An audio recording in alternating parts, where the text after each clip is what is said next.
Épocas históricas del pensamiento.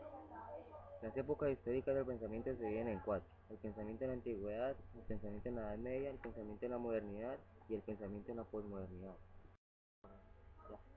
El pensamiento en la antigüedad. Cuando hablamos de pensamiento en la antigüedad, inmediatamente nos remitimos a Grecia, cuna del pensamiento filosófico, pues es allí donde aproximadamente 6 siglos antes de la era cristiana se logra dar las primeras explicaciones racionales sobre el origen y la constitución de las cosas.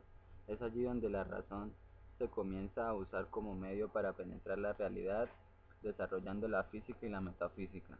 Los griegos rompen con el esquema explicativo de la realidad que los demás pueblos conocidos hasta entonces utilizaban: el mito. Por medio de este relato mítico se podían tener unas explicaciones parciales del mundo y del ser de las cosas. Dentro de esta época antigua, y hablando de los pensamientos, podemos distinguir algunos periodos. Periodo naturalista, caracterizado por el problema de la naturaleza y el cosmos. Periodo humanista, la atención se centra en el hombre. Periodo de las grandes síntesis. Platón y Aristóteles coincide con el siglo IV a.C., caracterizado por el descubrimiento de lo suprasensible y la explicitación y formulación orgánica de los diversos problemas filosóficos. Periodo helenístico. Abarca desde la conquista de Alejandro Magno hasta el final de la era pagana. Florece en el cinismo, el epicureísmo, el estoicismo, el escepticismo y por último el eclecticismo. El pensamiento en la Edad Media. Cuando se pretende hablar de Edad Media, siempre es necesario partir del presupuesto real que la Edad Media se desarrolla en cuanto a pensamiento y actividades dentro del ámbito cristiano, y es que precisamente es el cristianismo, que ya ha cogido fuerza desde el siglo III después de Cristo, quien influyese en toda la vida del hombre medieval.